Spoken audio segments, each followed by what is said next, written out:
All right, it is 5 o'clock, so I will call this meeting to order. Will all those in attendance please stand and join me in the pledge? I pledge allegiance to the flag of the United States of America and to the republic for which it stands, one nation, under God, indivisible, with liberty and justice for all.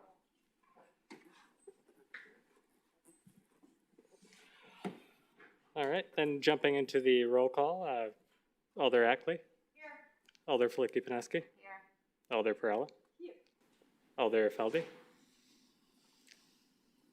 Do we have anybody online? Okay, Alder Mitchell is here. That makes 4. We have a quorum. We will jump over the introductions and move on to item 2.1, which is approval of the minutes. Is there any discussion on the minutes? Seeing none, we are looking for a motion to approve. So moved. Second. We have a motion and a second. Seeing no further discussion. All those in favor, please indicate by saying aye. Aye. All opposed? Chair votes aye. The ayes have it, and the motion passes. Minutes are approved. Moving on to item 3.1, this is resolution number 102 of 21-22. A resolution to amend resolution number 19 of 15-16 pertaining to sick bank payout procedures set for employees transferred to Sheboygan County in 2016 as a result of the Combined Dispatch Initiative. Good evening. This resolution is before you to pay 3 former city employees who currently work at the county. They were city employees up until the dispatch moved to the county, and they have sick leave banks that would normally be paid upon their retirement, but just for the simplification and best practice and record keeping, we're asking tonight to pay out those sick leave balances. They will have no value change up until they retire, but it will just help us with making sure that doesn't get missed in the future.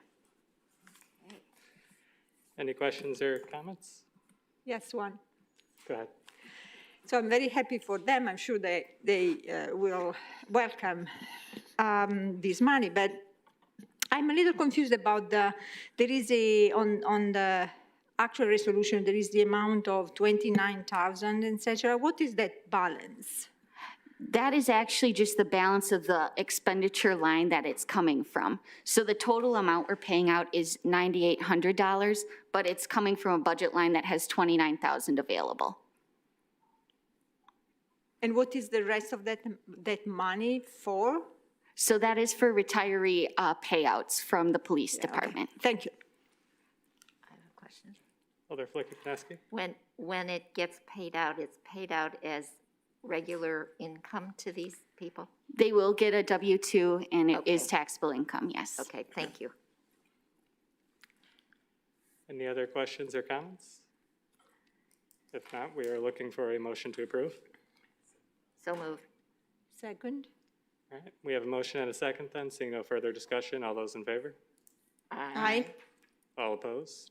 Chair votes aye. The ayes have it. The motion passes. Thank you. Next up is item 3.2, which is resolution number 103 of 21-22. A resolution authorizing a transfer related to the 2021 Mayor's Training and Conferences remaining budget to support the City of Sheboygan's International Committee and Sister City Program. Awesome. Good evening, Finance Personnel Committee. This is just a small request, and thank you to the Finance Director for helping draft this document as well.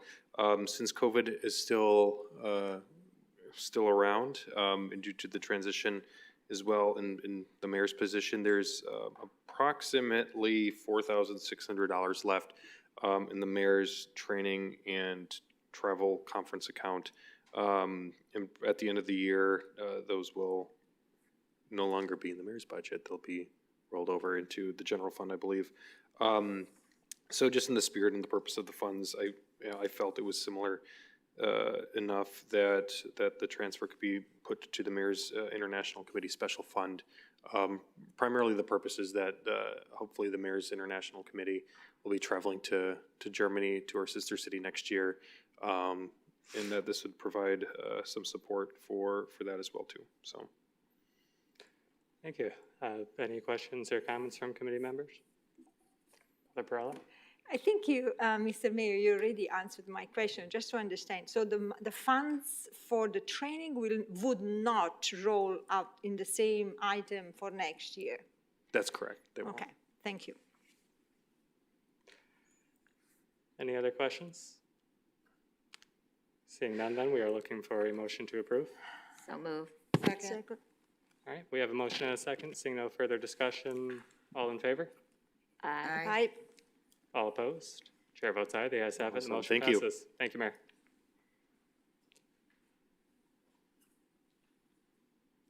And next up, we have item 3.3, which is resolution number 104 of 2122.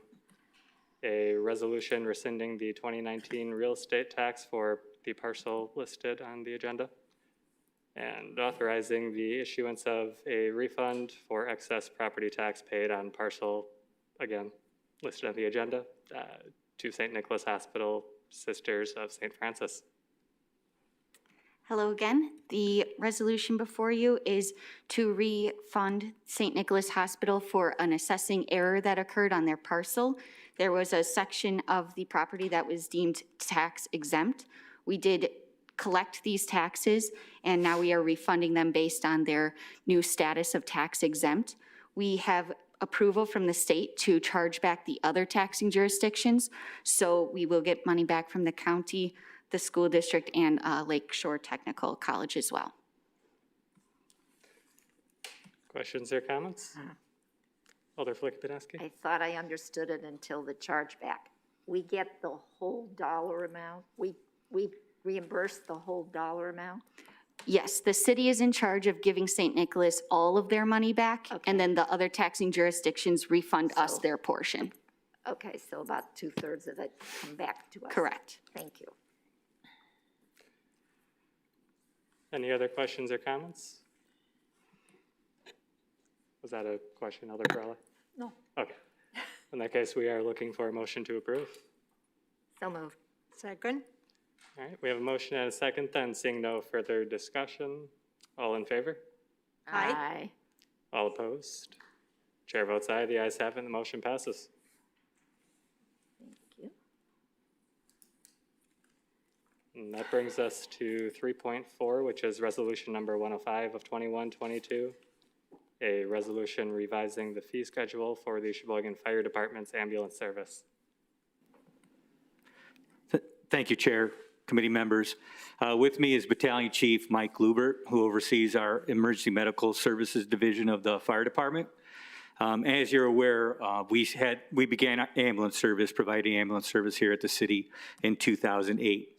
And associated with that were ambulance transport fees. So Mike has a presentation for you, a quick PowerPoint, 9 slides here, that he'll discuss it, but we want to bring it to your attention to see about increasing these billing fees.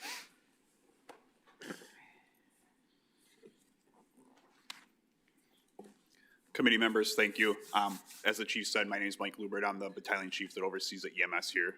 So I have a short presentation for you. This regards our 2022 ambulance service rate proposal.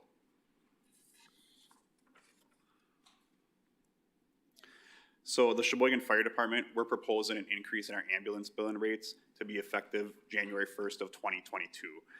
These rates are going to cover all of our ambulance billing rates that we currently have. I'll just touch on these real quick so you understand what I'm talking about as we go through. So you'll see here we have advanced life support rates, basic life support rates, specialty care transport, a treatment no transport rate, mileage, and lift assists. Just real quick, our basic life support rates when our ambulance arrives on scene for like a minor injury, for example, if I called 911, I fall, hurt my ankle, that would be a basic life support call. Our paramedics arrive on scene, they quickly treat my ankle, they take a blood pressure, and they transport me to the hospital. An advanced life support rate would be some for our more critical patients. So I call 911, I'm having chest pain, our paramedics arrive, they provide a basic life support assessment, but then I say I have chest pain and they realize this is a more critical call. So they're gonna start doing things such as applying a cardiac monitor, they're gonna start an IV, they might give me some pain medications, and they're gonna consult with the emergency department on the best place to take me. So that would be what we would call an advanced life support call. Then we have what we call our specialty care transports. These are our hospital-to-hospital transports. So for example, St. Nicholas Hospital would call, they would say, Sheboygan Fire Department, we have a patient that's having a heart attack and they have some IV medications going, i.e. blood or pain medications or antibiotics. Could you come and transport this patient emergently to, we'll say, Grafton? And that would fall under our specialty care transports. Those are called specialty care transports because these are the transports that we do a lot of in-house training for. Our paramedics have advanced protocols for these to be able to monitor these drugs and everything and take care of these patients from one hospital to the other. The other fee on here is our treatment no transport fee. These are the patients where we arrive and let's say somebody saw me fall, they called 911, the ambulance arrived and I said, hey, I'm okay, I think I can take care of it. Our paramedics will do a quick assessment, say no problem, sign here if anything changes, please call back. There's two sets of those. Those fall under the BLS and the ALS level. The BLS level we don't charge for, but the ALS level we do, and I will get into that as I proceed on here. Then we have our mileage, which is our loaded ambulance mileage. So that's when we put the patient in the ambulance, and then we drive to the hospital, and we charge a certain amount of money per mile to the hospital. And then lastly, here we have the lift assist fees, which we'll touch on later in the presentation as well. And these are when we go in and assist people that fell on the ground.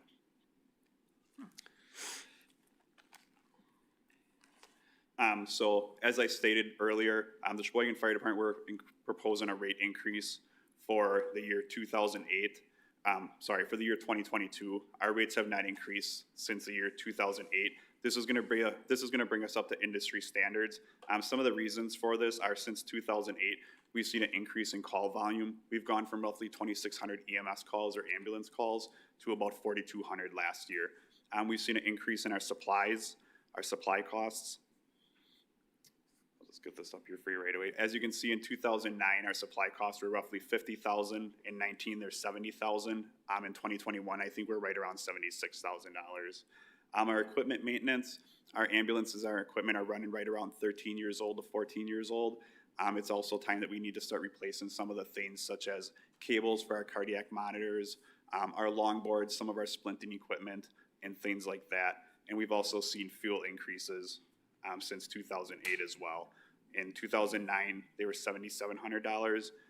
2019, they were $13,000, and we're roughly around $16,000 for this year. So one of the good things is we have had increased call volume, which means we have increased revenue. If you'll notice, in 2009, our revenue for the 2,600 calls after we paid our bills was $791,000. In 2019, we were right around $1.5 million.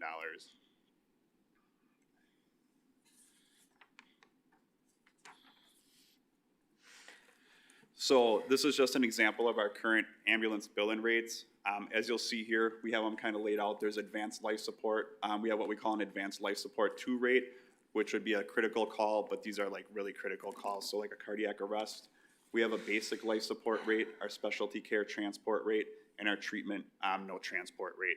Currently, how we've been billing these calls is you can see that we have a base rate. So if you look at the top line, there's a base rate that's $750 for our ALS calls. That's the rate that when we just show up with the ambulance and our paramedics do the assessment, they're gonna get billed $750. And then everything after that is itemized. If we start an IV, then it's another $65. Our supply costs are our gloves, our oxygen masks, and bandaging and things like that. If they apply the EKG monitor, it's another $60. If we do a advanced EKG to see if somebody's having a heart attack, it's $85. O2 would be $65, and then our medications are $30. That comes up to our total base rate for this call of $1,130, plus the loaded transport mileage over to the right would be $16 per mile. As you can see, our advanced life support 2 calls, they run right around $1,180, $705 for a basic, and $1,230 for a specialty care transport, and then $750 for a treatment no transport.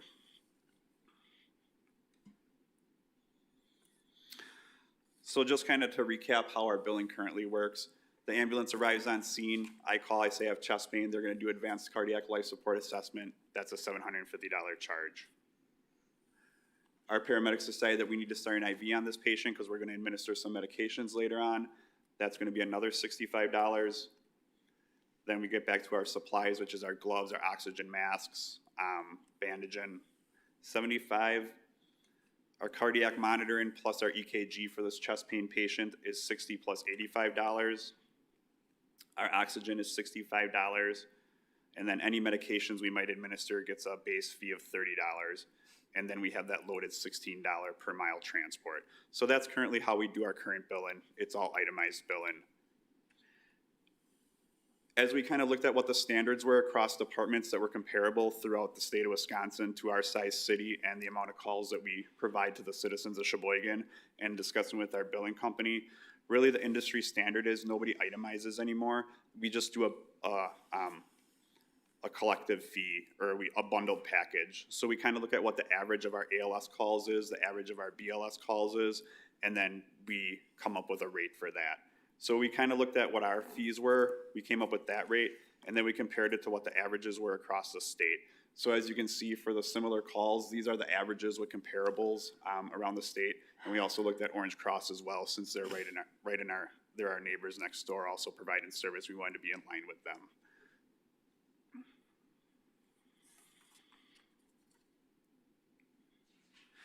So currently, this would be the proposal for the Sheboygan Fire Department. This would be our bundled billing. As you can see on the top line would be our previous rates. The second line down is going to be the average comparable departments that we looked at. And then the third line down is going to be our proposed charges as of January 1st, 2022. So, for example, the first one, our advanced life support, we were at $1,130. We're proposing a $1,178 bundled fee for our advanced life support calls. Underneath it, you'll see that there's a SFD non-residency fee. Since 2008, it's been standard that non-residents pay $100 extra on their ambulance bill. So that's why that fee's a little bit more on the bottom. As our ALS call, 2 calls are gonna go from $1,180 to $1,291. Our basic life support call is gonna go from $705 to $800. Our special, $900. Our specialty care transport calls are gonna go from $1,230 to $1,400, and our treatment no transport will go from $750 to $800. The one thing that I wanna mention is that if you look at our comparables for the treatment no transports, they're $335, where ours is $800. A lot of departments with their treatment no transports divide into a basic life support call and an advanced life support call. When we discussed with our billing company and the chief and our administrative staff, we felt that it was only fair to charge for these advanced life support calls. So that would be like a person that's a diabetic. We arrive on scene, we start an IV, we administer medications, and then they don't want to transport to the hospital. That's where that $800 would come in. But we don't charge for the person that falls. We do a basic life support assessment and then help them to their car and they get transported on their own. So we would only be charging on the ALS side, which is why that TNT fee is so high. And then for our mileage, we've proposed to go from $16 to $19 per loaded mile.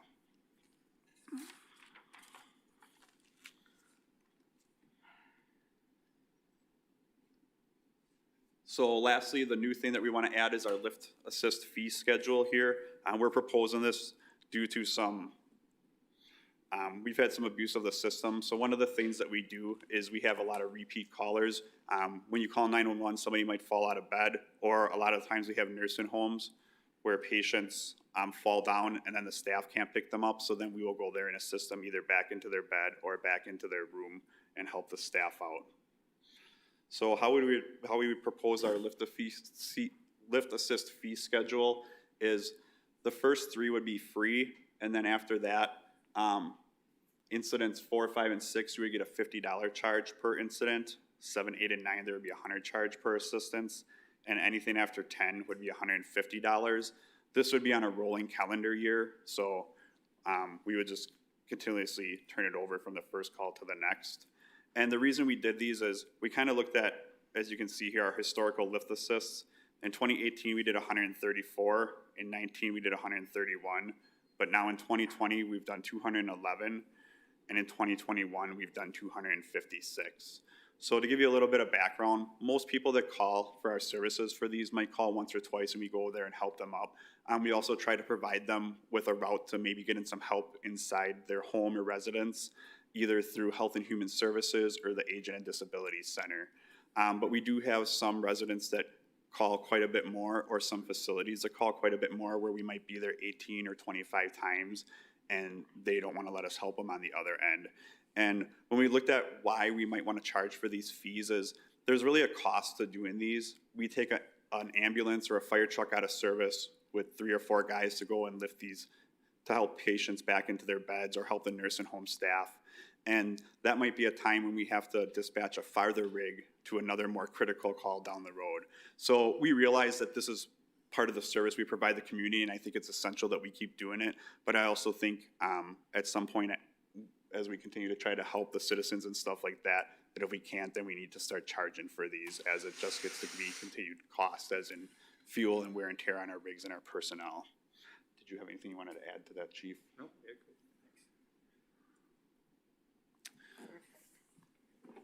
So really, in summary, we're requesting the ambulance rate fee approval.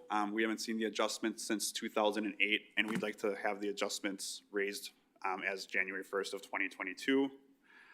In addition, we're proposing this lift assist fee, and then we're also looking to start reviewing this on an annual basis to make sure we're in line with the industry standards as far as our ambulance billing goes. I would like to open it up for any questions that any of the committee members might have. I've got questions. Sounds good. Thank you for the presentation. We will start out with Alder Flicky-Paneski. Yeah. For the lift fee, when you say you charge by incident, is that the per person? So for example, if you go to a nursing home, does that nursing home get 1, 2, 3, and then get a rate increase for 4, 5, 6, no matter who it is? So that's an excellent question. And what we're trying to do is develop a program, exactly what you mentioned. So individuals at households are a rolling calendar for those individuals. And then the nursing home would be based on that nursing home contact. So regardless of the individual at the nursing home, Okay. it's the number of nursing home contacts. Perfect. So, yeah, because that's where we find our highest number are. Yep. And they have staff there, to be honest with you, so their staff should be doing it, so. Okay. Yeah. Perfect. Thank you. Somebody else? By all means. And I was pleased to hear your last sentence about looking at these rates and adjusting them annually, because my goodness, inflation has done us in, and you're still there, okay? And my other question is, why aren't we also at least inflation adjusting that $100 surcharge for people who aren't in the district? So it is included, well, it's included in the difference between the resident and non-resident, that's why it's 100. But it's based on industry standards. So some departments will charge an extra $200 for a non-resident, others don't charge anything, and then the average is about $100. So we're in line with the average, I guess, cost of the industry for non-residents. If you feel that we need to look at that more, we can certainly have a discussion, but I would caution us. I mean, we haven't raised our rates since 2008. This is a huge jump for us. So I would just tread cautiously. I don't want to increase it too much and then cause repercussions down the road where people are complaining or calling you guys to complain. We're in line with the industry standards, so I'm comfortable with the $100, but if you feel we need to look at that, we certainly can, and maybe come up with a different cost. I personally would be in favor of look at it and, give me 3%, 5%. It doesn't have to be huge, but I just think if everything else has gone up, cost of living, basically, industry standard, basically, the other folks are getting a free pass for 100 after more than 20 years. So I would look at it. Okay, we certainly could look at it and come back with another. We're trying to get this in line with the 2022.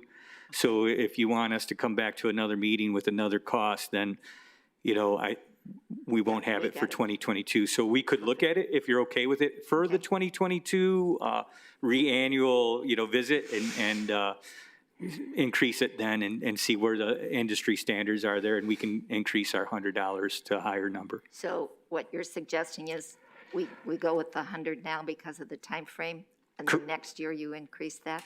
Correct. If you're okay with that, that would help us out so we can start January 1st. And then when we're meeting in this towards the fall, then we can, again, adjust it to something and bring that proposal to you guys and see where if you are agreeable to that, Okay. if you're okay with that. I'd be okay with that, but my 2 to 3% might be 5 to 6 next year, but that's fine. Well, I totally understand, but thank you. I Sure. appreciate it. Sure. Any other questions or comments? Yes, please. Go ahead. Can we go back? First of all, thank you very much for the super clear presentation. It was great. And you almost answered all the questions that I already had before, ahead of time, so that is very nice. Can we go back to the slide with the comparison of the prices before and after? So the comparison between Sure. previous year and the proposed ones, please? This one here. No, The before and exactly. after. Yes, this Yep. one, please. Would you please explain the reason again why the TNT is so much higher than average again? Sure. So as I kind of mentioned before, so how we looked at TNTs was when I went across all the different departments throughout the states, a lot of departments had their TNT bundled into BLS and ALS, and then the average of that kind of came out to be $335. So for example, if we were just going to do a basic life support treatment and transport, we would probably run it right around $350. However, we decided that it's not fair to arrive if I fall down. So I fall down and you call 911 and the ambulance gets there and I just have a bruised leg and they do a set of vitals on me and they say, Mike, do you want to go to the hospital or not? And I say, no, I don't. There's municipalities that would send out a $350 fee for that. And we thought that wasn't right. It wasn't right to charge for these basic fees just for our paramedics to arrive and say, yeah, it looks good. You can go ahead and by yourself. So we kept it to be the advanced life support calls, the calls where we come inside, where we come and treat somebody and we do advanced skills. So like we have to start an IV and deliver medications and things like that. The diabetic calls. So if I was diabetic and I fell down and was unresponsive, the paramedics would arrive, they would start an IV and they would give me sugar. So we decided to just charge on that ALS fee, which was $800. So that's why ours is so much higher. The comparables, most people just charge the BLS rate even for some of the ALS rates, but I'll let him jump in. So we also have protocols we have to follow. So in Mike's example, a bystander called 911 and we cannot refuse to respond. We have to respond, right? He didn't need help, but a bystander saw him trying to act in a good Samaritan way to provide help. So we get there and all of a sudden now Mike's got a $300 charge for something he didn't even call for. We saw him, we were assessing him, he's bleeding, we might even put a bandage on the leg. Now all of a sudden it's $300 charge when he didn't call. So even on car accidents, you see a car accident, somebody dials 911, say, hey, there's a car accident. If the fire department responds and nobody's injured, we have protocols, we can't abandon them, we have to get a release. We have to have them sign a release to say, we were there, you refused treatment, we're suggesting you get treatment, but you're refusing it. So now all of a sudden that's a $300 charge per release. There could be 5 people, your family could be in the car, and you guys didn't call 911, it was just a fender bender, and all of a sudden now everybody in that car is signing a release, and now we're charging $300 per release. So we didn't feel comfortable doing that. That's not that's not what we're in it for. We're here, obviously, to provide that service and make sure everybody's safe. That's why when you do these advanced one, the diabetic that Mike used as an example, we are actually doing life-saving measures, but you're refusing transport. Okay, here's what we all did. We need to charge them something. So luckily the releases don't happen too often, and that's okay.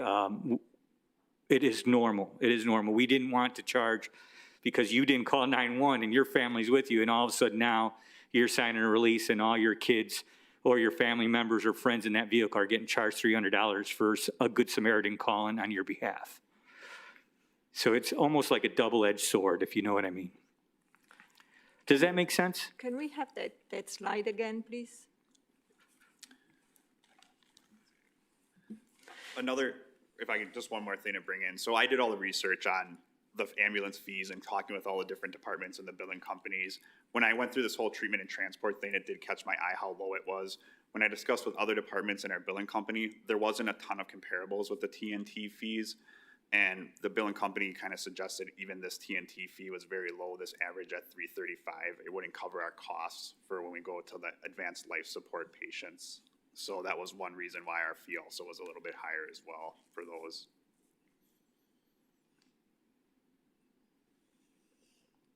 So in other words, you don't charge for those release when there is no action that you have to take for a further action you have to take, but you will charge $800 if there is treatment but not transport. For an advanced care, correct. Correct. If you bang your finger because you got hit in the back and you bang your finger and your finger's sore, I hand you an ice pack, we don't charge for that because you don't get transported. I'm doing something nice to you, you know, oh, here's an ice pack, put an ice pack, I'll feel better. Keep an eye on it. If you can't move your hand or you can't move your finger tonight or by tomorrow, I would suggest you go to the doctor or you can go to the acute care center and get checked out. But we think you should, it might be broken. We'd be glad to take you to the hospital. It's up to you. It's, you know, and then you can decide if you want to go or not. You sign that release, we don't charge you for that because we didn't do anything really. We just suggested you go to the hospital. Now, if I give you and start an IV and I give you a medication because you're a diabetic and then you're coherent, everything's good, well, now we do charge you because that's an advanced level care. Okay. That's the difference. Okay. And so then do we have a definition of what that is? If I want to learn that ahead of time, is there a definition of what an advanced care is compared to something that you would deem not advanced? Sure. So when we were talking with our billing company, how we were going to differentiate basic life support call versus advanced life support call was anytime our paramedics started an IV and administered a medication, that would fall into that ALS category of treatment, no transport, and then would get the $800 bill. If there was no IV started, no medication given, then they would not get a bill and we would fall that under the BLS part of the TNT fee. So there would be no bill. Thank you so much. No problem. Just one more comment. These TNT fees I looked up before I came here, out of our 4,200 calls, there was only about 300 of them we actually billed out. So it's a very small percentage of our ambulance calls. 300 over how many? Out of 4,200. Thank you. Do we have any other questions or comments? Go ahead.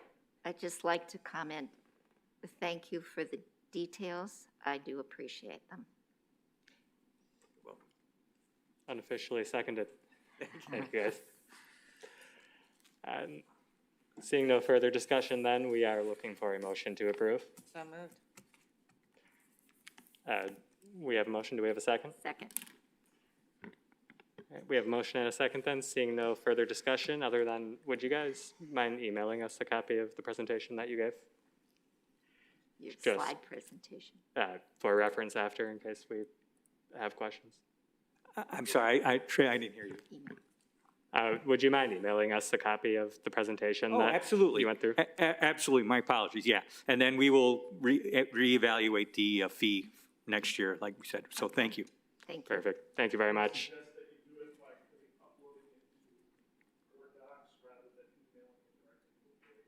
Okay, I'll send it to Meredith. There you go. Fair enough. Thank you for your support.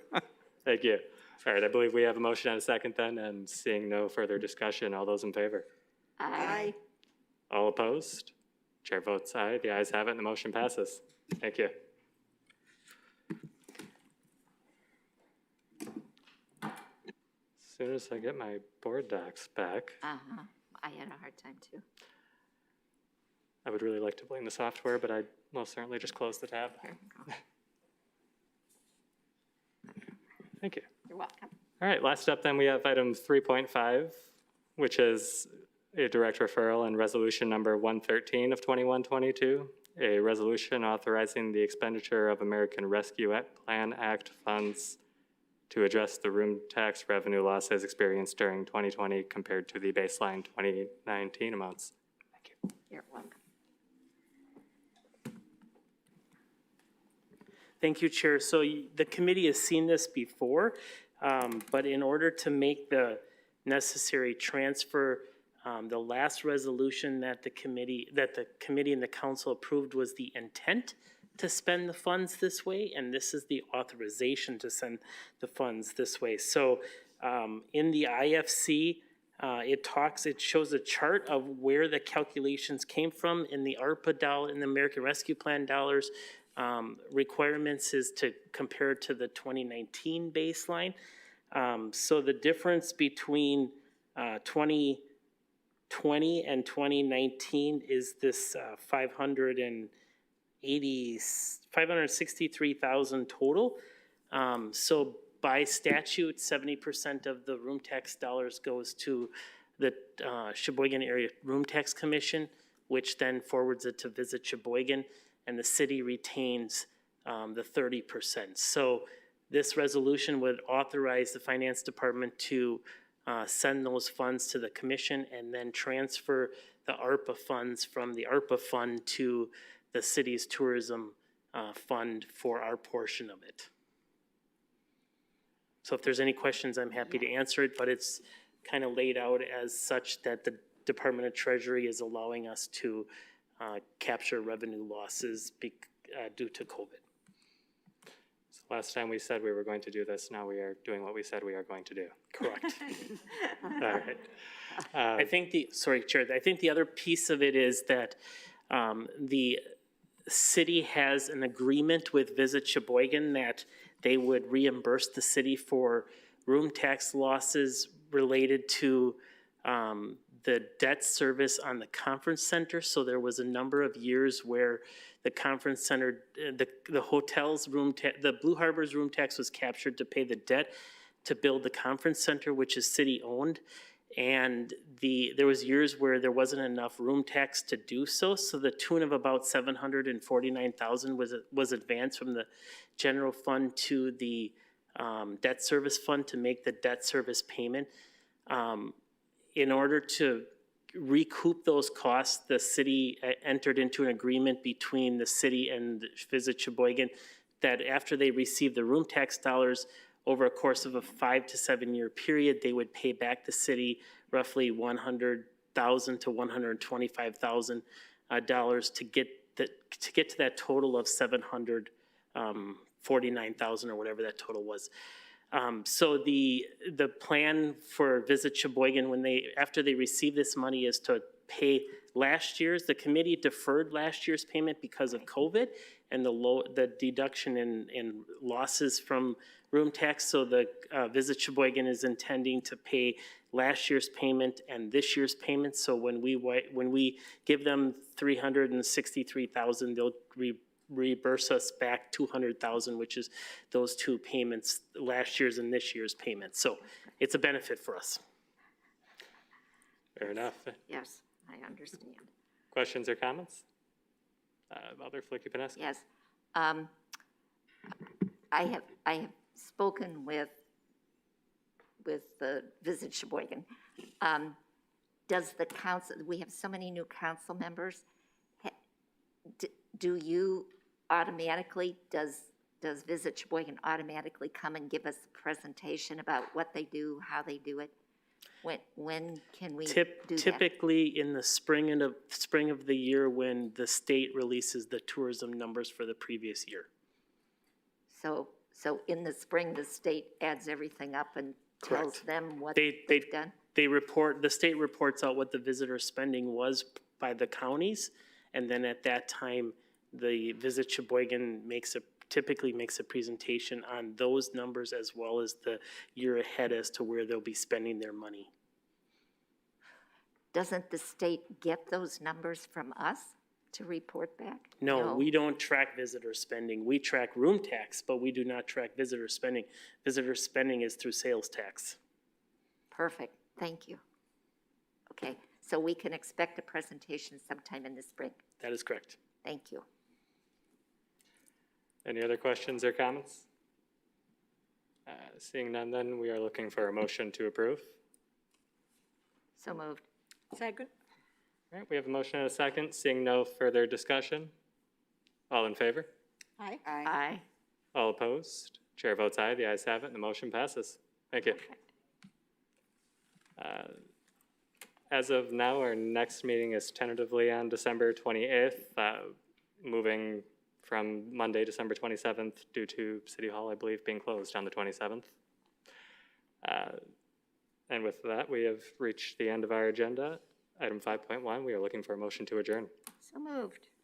Second? All right, we have a motion and a second. Seeing no discussion, all those in favor? Aye. Aye. All opposed? Chair votes aye. The ayes have it, and the motion passes. We are adjourned. Thank you, everybody. 3.